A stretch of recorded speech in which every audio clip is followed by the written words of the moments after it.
And between the 200 people that were in the desert that night, maybe only three or four remained with our eyes open. Yeah, they were directed to meditate, so they all closed their eyes. But I wanted to witness whatever happened because it was announced that we were going to have a sighting. Suddenly, I noticed in the open sky, full of stars, something was moving, and it was almost invisible. I mean, if it was uh, stationary, you could have not noticed the volume of that thing. But when it moves, suddenly you notice because the shape was kind of like a boomerang, kind of like this. And all the structure has little dots that resemble the stars in the background. So whenever it was stationary, you couldn't see it.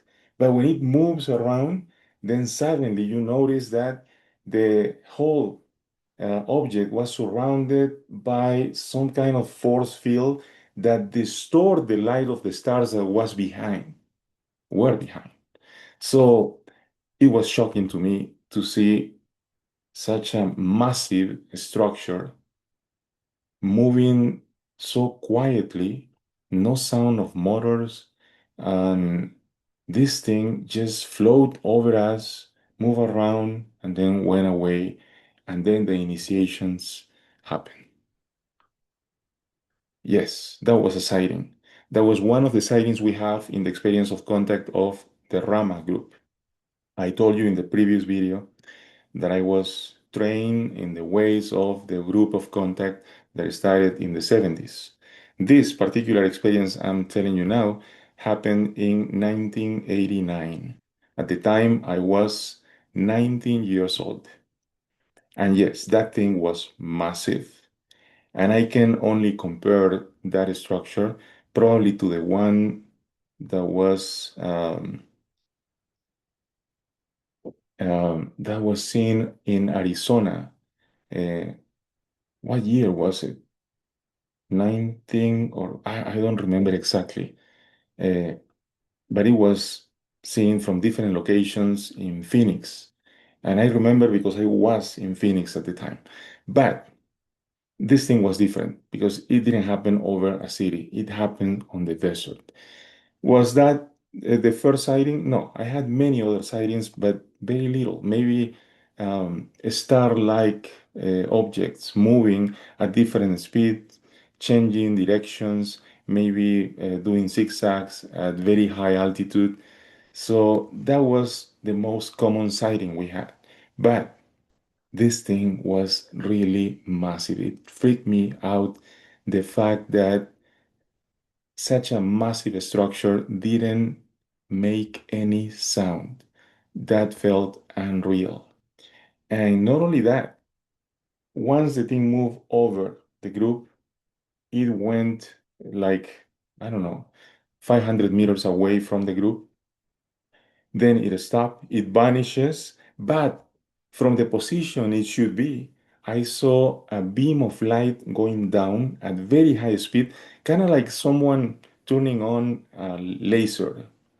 And I honestly thought that when that light hit the ground, there was going to be an explosion because that thing went down really fast, like, zzz. But when it touched the ground, instead of creating an explosion, um, a circle of white light appeared in the desert. And that was the location where the initiations were going to happen. So, what are the initiations? In the Rama group, it's not just about uh, having the sightings or even the encounters with these beings. Um, this is about your training. You are being invited to expand your consciousness. These beings actually said that the whole planet Earth was gonna change frequency and going into the fourth dimension of consciousness. So there was a dimension that is physical, but there is also a dimension that is actually your consciousness expanding in perceptions, which means a perception beyond probably our timeline, of past, present, and future. It was kind of like looking from above that timeline, being able to maybe envision some events from the future, or even going backwards in time and see things that happened way back before us. So those experiences were reserved for the ones that have the initiations. But what were the initiations about? One of the initiations was what they call the Sendra doorway. That's the raw translation. The Sendra doorway. What is the Sendra?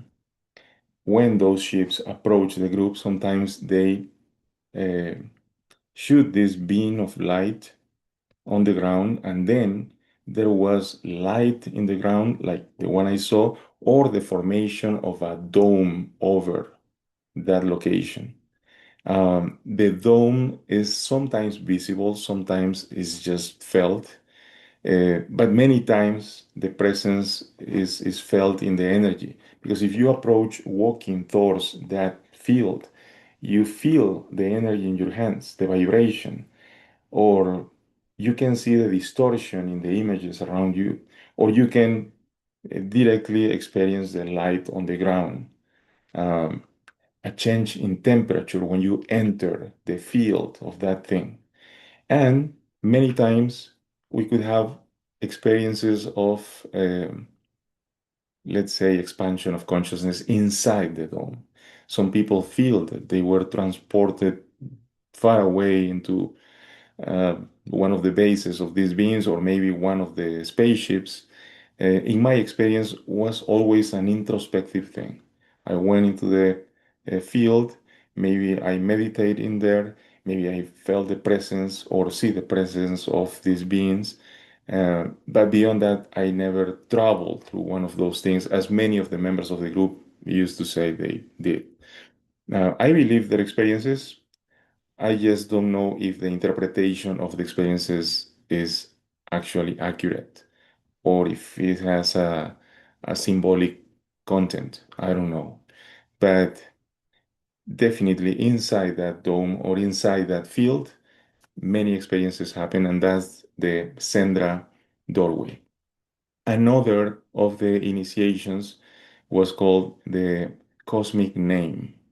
What is the cosmic name? It's really a name. Well, there was a whole vision of the origins of the cosmos from the perspective of this group of contact.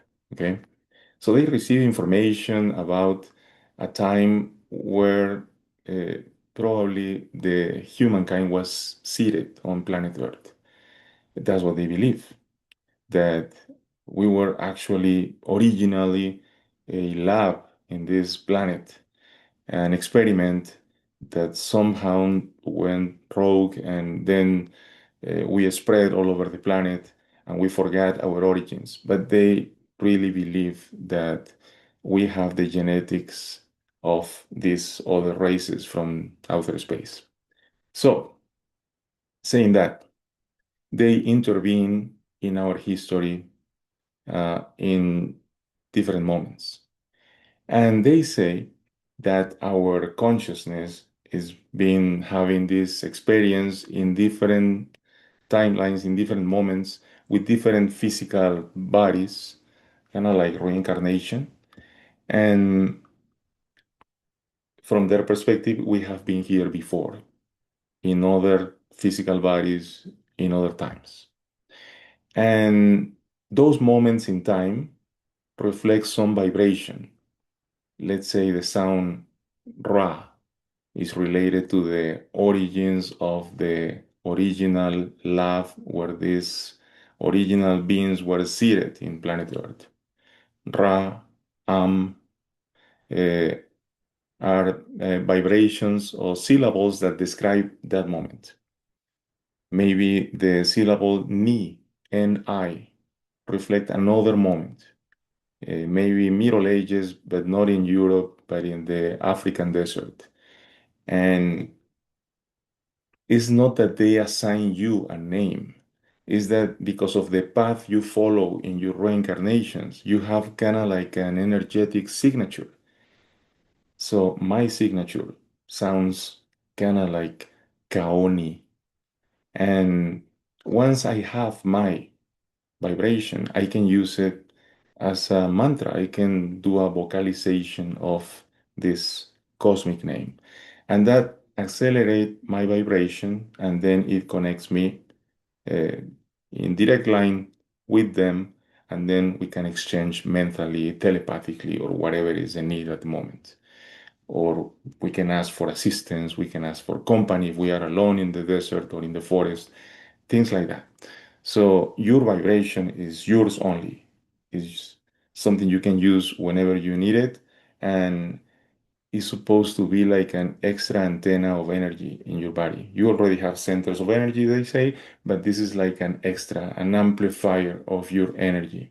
And it connects you not only with them, but it connects you with a field that uh, gives you access to information. Akashic records, I don't know how they call it now in New Age, but um, definitely through the activation of this energy, you can access some information. That's for sure. I don't have a doubt about it. What is it called and what is it for?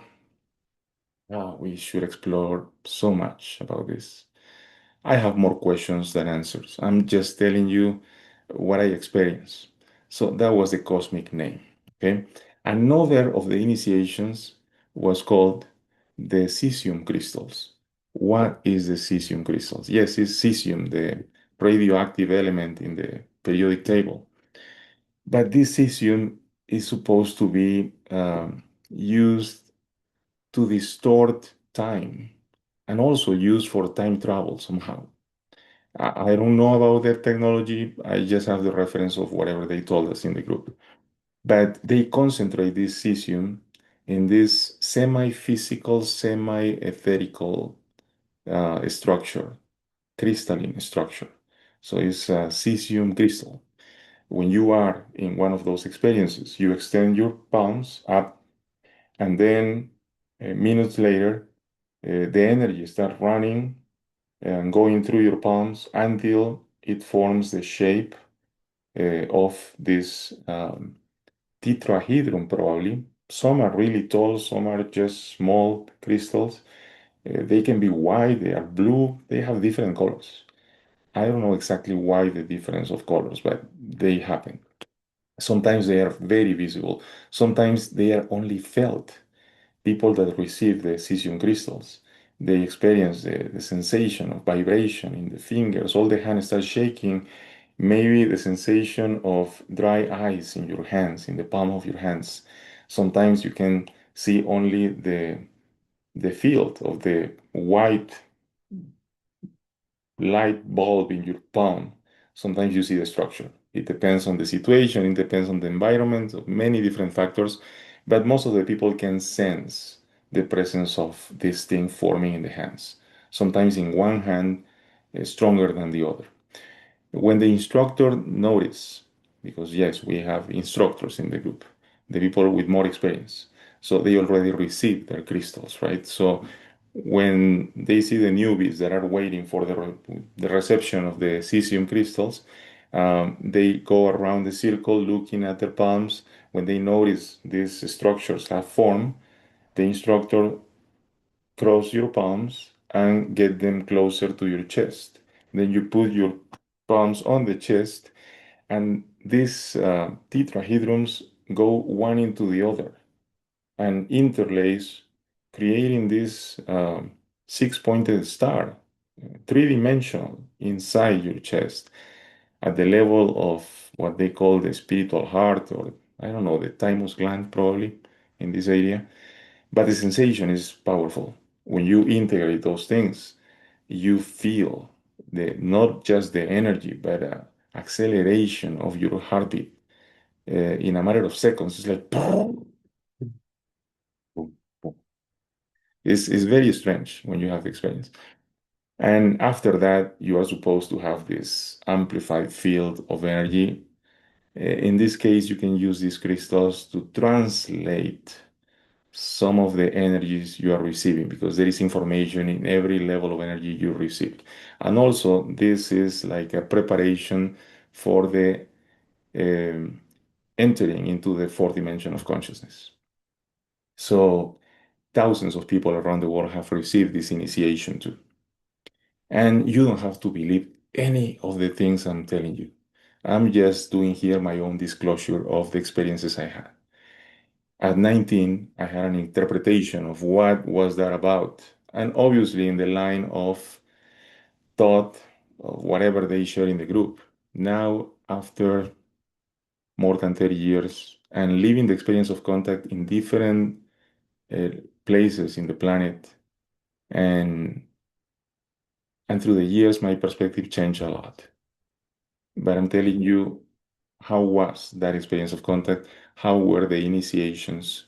And yes, that spaceship that night shocked me. It shocked me. I have never seen anything like it. And I guess it's only similar as the one that appeared in Arizona. I think 1997. I don't remember exactly the year. Um, no, probably was after that.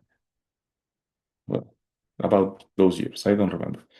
But then, are the ships really metal structure, uh, product of higher technology?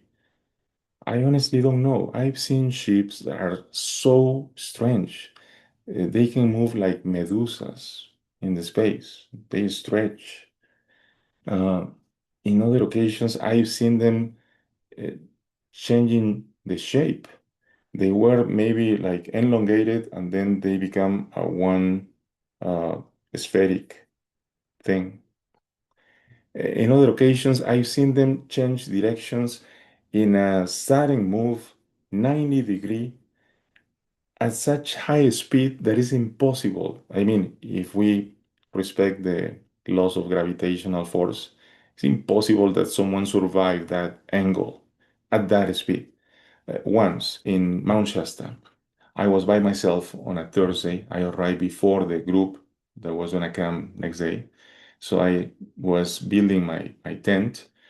Um, I asked, obviously, for company that night in the forest. I don't know, a bear or whatever can happen there. So please, can you be around? Can you just let me know that you are close so I feel safe tonight? I was just talking about it, asking for assistance, when suddenly in the corner of my eye, I noticed something was running. It was like a shooting star, right? Suddenly, this thing stopped and changed direction, 90 degrees in front of me, and the thing started approaching and going over me. I was shaking with emotion and fear. I mean, it doesn't matter how many times you have those experiences, you are always going to be shocked by the paranormal. Yeah, it always happens. My name is Enrique Villanueva. I'm here to share my own disclosure. I don't know if it's going to be valuable for any of you. If not, that's fine. But I don't want you to have only the the view that government or some elites are going to give you about what is the experience of contact. This was my experience, and it's also real. And I've been taking people to different locations, Mount Shasta many times, with CE5 groups, with groups that form here with the Dr. Stephen Greer. And they have the experiences there. And at some point, probably they're going to share with you those experiences. So thank you very much. I hope you like this video, and I'll be uploading more and more soon.